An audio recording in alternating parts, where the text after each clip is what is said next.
ಎಲ್ರಿಗೂ ನಮಸ್ಕಾರ. ಮತ್ತೊಮ್ಮೆ ಎಜುಕ್ರಿಯೇಟಿವಿಟಿ ಯೂಟ್ಯೂಬ್ ಚಾನಲ್ಗೆ ಸ್ವಾಗತ. ನಿನ್ನೆ ದಿನ ನಾನು TET ಪರೀಕ್ಷೆಗೆ ಟೈಮ್ ಟೇಬಲ್ ಹಾಕೊಂಡು ನಾನು ಹೆಂಗೆ ಓದ್ತಾ ಇದ್ದೀನಿ ಅನ್ನೋದನ್ನು ಹೇಳಿದೆ. ಇದೀಗ ನಾನು ಯಾವುದೇ ಪುಸ್ತಕವನ್ನು ಓದಬೇಕಾದ್ರೆ ಯಾವ ರೀತಿಯಾಗಿ ಓದ್ತೀನಿ, ಮತ್ತು ಆ ಪುಸ್ತಕದಲ್ಲಿ ಫಸ್ಟ್ ರೀಡಿಂಗ್ ನಾನು ಹೆಂಗೆ ಓದಬೇಕು, ಸೆಕೆಂಡ್ ರೀಡಿಂಗನ್ನು ಯಾವ ರೀತಿ ಓದಬೇಕು, ಮೊದಲಿಗೆ ನೋಟ್ಸ್ ಮಾಡಬೇಕಾ ಓದುವಾಗ ಅಥವಾ ನೋಟ್ಸ್ ಮಾಡಬಾರ್ದಾ, ಮತ್ತು ನಾವು ಸ್ಕೂಲ್ ಟೆಕ್ಸ್ಟ್ ಬುಕ್ಸ್ಗಳನ್ನು ಯಾವ ರೀತಿ ಓದಬೇಕು, ಸೈಕಾಲಜಿ ಟೆಕ್ಸ್ಟ್ ಬುಕ್ಸ್ಗಳನ್ನು ಯಾವ ರೀತಿ ಓದಬೇಕು. ಸೊ ಈ ರೀತಿಯ ಎಲ್ಲ ಪ್ರಶ್ನೆಗಳನ್ನು ನಾನು ನಿಮ್ಮ ಮುಂದೆ ಇಡ್ತಾ ಇದ್ದೀನಿ. ಅದಕ್ಕೆ ಉತ್ತರವನ್ನು ಕೂಡ ಕೊಡಲಿಕ್ಕೆ ಇಷ್ಟಪಡ್ತೀನಿ. ವೆರಿ ಫಸ್ಟ್ ಇಂಪಾರ್ಟೆಂಟ್ ಅಂತಂದರೆ, ನಾವು ಶೈಕ್ಷಣಿಕ ಮನೋವಿಜ್ಞಾನ ಇದು ಎಲ್ಲ ಅಭ್ಯರ್ಥಿಗಳಿಗೆ ಕಬ್ಬಿಣದ ಕಡಲೆಯಾಗಿ ಪರಿಗಣಿಸಿದೆ. ಶೈಕ್ಷಣಿಕ ಮನೋವಿಜ್ಞಾನವನ್ನು ನಾವು ಒಂದು ಮಕ್ಕಳ ಮನೋವಿಜ್ಞಾನವನ್ನು ತಿಳ್ಕೊಳ್ಳಿಕ್ಕೆ ಹೋಗ್ತಾ ಇದ್ದೀವಿ. ಇಲ್ಲಿ ಅರ್ಥ ಮಾಡ್ಕೊಳ್ಬೇಕು. ಮೊದಲಿಗೆ ನಾವು ಈ ಒಂದು ಪುಸ್ತಕವನ್ನು ಓಪನ್ ಮಾಡಿದ ಮೇಲೆ ನಮಗೆ ಸಿಗೋದೇ ಪರಿವಿಡಿ ಅಂತ. ಪರಿವಿಡಿಯಲ್ಲಿ ಎಷ್ಟು ಅಧ್ಯಾಯಗಳಿದಾವಂತ ನಾವು ಗುರ್ತು ಮಾಡಬೇಕು. ಸುಮಾರು ಇಲ್ಲಿ 9 ಅಧ್ಯಾಯಗಳಿದಾವಂತ ನನಗೆ ಗೊತ್ತಾಯಿತು. ಈ 9 ಅಧ್ಯಾಯಗಳ ಬಗ್ಗೆ ನಾನು ಸ್ಥೂಲವಾದ ಸೂಕ್ಷ್ಮವಾದ, ಸಾಮಾನ್ಯವಾಗಿ ಸ್ವಲ್ಪ ಇಂಟ್ರೊಡಕ್ಷನ್ ಅಂತ, ನಾವು ಬ್ರೀಫ್ ಇಂಟ್ರೊಡಕ್ಷನ್ ಅಂತೀವಲ್ಲ, ಆ ಬ್ರೀಫ್ ಇಂಟ್ರೊಡಕ್ಷನ್ ತಿಳ್ಕೊಳ್ಬೇಕಾಗಿದೆ. ಹೀಗಾಗಿ ನಾನು 9 ಅಧ್ಯಾಯಗಳನ್ನು ಆ 9 ಅಧ್ಯಾಯಕ್ಕೆ ಒಂದೊಂದು ಡೇಟ್ ಆಗಿ ಕೊಡ್ತಾ ಇರ್ತೀನಿ. ಅಂದರೆ ನಾನು ಇವತ್ತಿನ ದಿನ ಜನವರಿ 25ರಂದು ಓದಲಿಕ್ಕೆ ಪ್ರಾರಂಭ ಮಾಡಿದರೆ, ನಾನು ಮುಂದಿನ ತಿಂಗಳು ಫೆಬ್ರವರಿ 4ಕ್ಕೆ ನನ್ನ ಈ ಪುಸ್ತಕ ಮುಗಿಯುತ್ತೆ. ಸೊ ಒಂದು ದಿನಕ್ಕೆ ಒಂದು ಚಾಪ್ಟರ್ ಅಂತ ನಾನು ಓದ್ತೀನಿ, ಆದರೆ ಅದು ಕೇವಲ ಬ್ರೀಫ್ ಇಂಟ್ರೊಡಕ್ಷನ್ ಅಂತ ಆಗಿರಬೇಕು. ಅದೇ ರೀತಿ ನೀವು ಕೂಡ ಮಾಡ್ತೀರಿ ಅಂದ್ಕೊಳ್ತಾ ಇದ್ದೀನಿ.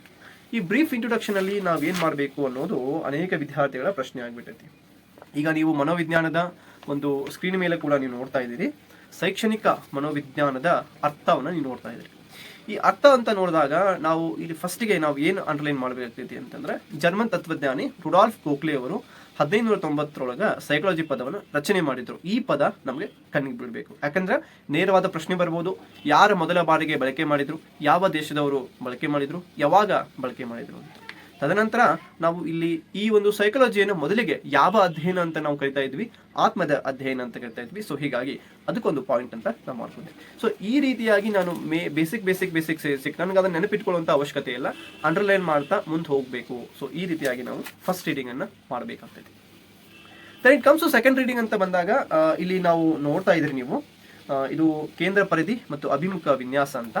ಈ ಕೇಂದ್ರ ಪರಿಧಿ ಮತ್ತು ಅಭಿಮುಖ ವಿನ್ಯಾಸದೊಳಗಡೆ ನಾನು ಕೆಲವೊಂದಿಷ್ಟು ಸ್ಟಾರ್ ಮಾರ್ಕ್ಗಳನ್ನು ಹಾಕಿ ನಾನು ಏನು ಮಾಡಿದ್ದೇನೆ, ಕೆಲವೊಂದಿಷ್ಟು ಅಂಡರ್ಲೈನ್ ಮಾಡಿದ್ದೇನೆ. ಅದು ಹೈಲೈಟರ್ ಕಡೆಯಿಂದ ಕೂಡ ಹೈಲೈಟ್ ಮಾಡಿದ್ದೇನೆ. ಸೊ ಇವೆರಡೂ ವಿಷಯ ನಮಗೆ ಯಾಕೆ ಇಂಪಾರ್ಟೆಂಟ್ ಅಂದರೆ, ಸೆಕೆಂಡ್ ರೀಡಿಂಗಲ್ಲಿ ನಾನು ಇದನ್ನು ಮಾಡಬೇಕು. ಯಾವಾಗಲೂ ಕೂಡ ಹೈಲೈಟ್ ತಗೊಂಡು ನಾವು ಹೈಲೈಟರ್ ಮಾಡಬೇಕು.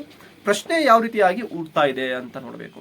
ಇನ್ನೊಂದು ಸೆಕೆಂಡ್ ರೀಡಿಂಗಲ್ಲಿ ನೀವು ಮಾಡಬೇಕಾಗಿರೋದು ಮುಖ್ಯ ವಿಚಾರ ಏನಂತಂದರೆ, ನೀವು ಪ್ರೀವಿಯಸ್ ಇಯರ್ ಕ್ವಶನ್ ಪೇಪರ್ಸ್ ತೊಗೊಳ್ಬೇಕು. ಪ್ರೀವಿಯಸ್ ಇಯರ್ ಕ್ವಶನ್ ಪೇಪರ್ಸ್ ತೊಗೊಂಡು ಆ ಕ್ವಶನ್ಸ್ ಏನಿದೆಯಲ್ಲ, ಆ ಕ್ವಶನ್ಸ್ದು ಟಾಪಿಕಿಗೆ ನೀವು ಇಲ್ಲಿ ಹೋಗಬೇಕು, ಬುಕ್ಕಿಗೆ ಹೋಗಿ ಅಲ್ಲಿ ನೀವು ಆ ಒಂದು ಪಾಯಿಂಟ್ಗೆ ನೀವು ಬರೀಬೇಕಾಗ್ತೈತಿ. ಸೊ ಈ ರೀತಿ ಮಾಡೋದ್ರಿಂದ ನಿಮ್ಗೊಂದು ಕಾನ್ಫಿಡೆನ್ಸ್ಗೆ ಏನಾಗ್ತೈತಿ, ಆತ್ಮವಿಶ್ವಾಸ ಬರ್ತೈತಿ. ಮತ್ತೆ ನೀವು ಓದುವಾಗ ಈ ರೀತಿಯಾಗಿ ಪ್ರಶ್ನೆ ಬಂದಿತ್ತು, ಈ ವಿಷಯದ ಮೇಲೆ ಪ್ರಶ್ನೆ ಬಂದಿತ್ತು ಅಂತ ಗೊತ್ತಾಗ್ತೈತಿ. ಇದು ಸೆಕೆಂಡ್ ರೀಡಿಂಗ್ ಆಗ್ತೈತಿ. ಸೆಕೆಂಡ್ ರೀಡಿಂಗ್ ಕೂಡ ಎಷ್ಟು ಟೈಮ್ ತಗೊಳ್ಬೇಕು ಅಂತಂದ್ರೆ, ಸೆಕೆಂಡ್ ರೀಡಿಂಗ್ ಸ್ವಲ್ಪ ನಾವೇನು ಮಾಡಬೇಕು, ಅಂಡರ್ಸ್ಟ್ಯಾಂಡಿಂಗ್ ರೀಡಿಂಗ್ ಮಾಡ್ಕೋಬೇಕು, ಸ್ವಲ್ಪ ಡೆಪ್ತ್ ರೀಡಿಂಗ್ ಮಾಡ್ಕೋಬೇಕು. ಹೀಗಾಗಿ ನಾವು ಸೆಕೆಂಡ್ ರೀಡಿಂಗನ್ನು ನಾವು ಏನು ಮಾಡ್ಬೋದು, 18 days ಅನ್ನಾಗಿ ಕನ್ವರ್ಟ್ ಮಾಡ್ಬೋದು, 18 ದಿನಗಳನ್ನಾಗಿ ಕನ್ವರ್ಟ್ ಮಾಡ್ಬೋದು. Well it is first reading should be 1 day ಮುಗಿಬೇಕು, ಸೆಕೆಂಡ್ ರೀಡಿಂಗ್ 2 days ಮುಗಿಬೇಕಾಗ್ತದೆ. ಇನ್ನು ಥರ್ಡ್ ರೀಡಿಂಗ್ ಅಂತ ಬರ್ತೈತಿ.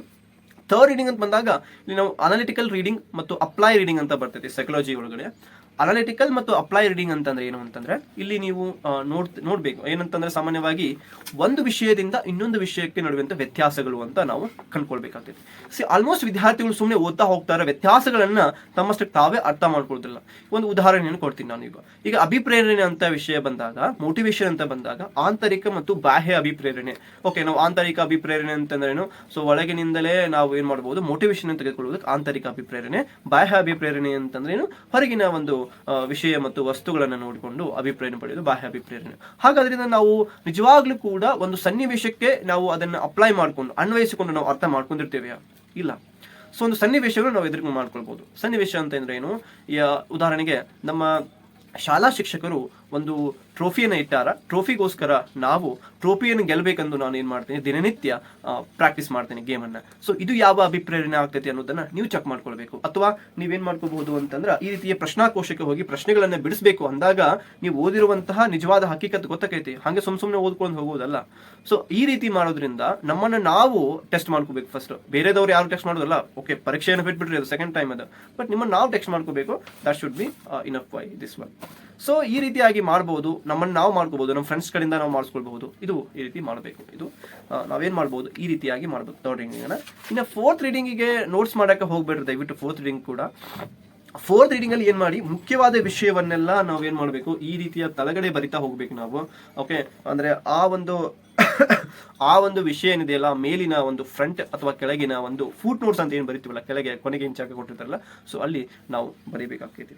ನಾವು ಈ ರೀತಿಯ ಮಾಡೋದ್ರಿಂದ ನಮ್ಮ ಒಂದು ಮಾನಸಿಕ ಮತ್ತು ದೈಹಿಕವಾಗಿ ನಾವು ಬಲಾಢ್ಯರಾಗ್ತೀವಿ. ಎಸ್ಪೆಷಲಿ ನಾವು ಕಾನ್ಫಿಡೆನ್ಸ್ ಗೇನ್ ಆಗ್ತೈತಿ ಅಂತ ನನಗೆ ಅನಿಸ್ತಾ ಇದೆ.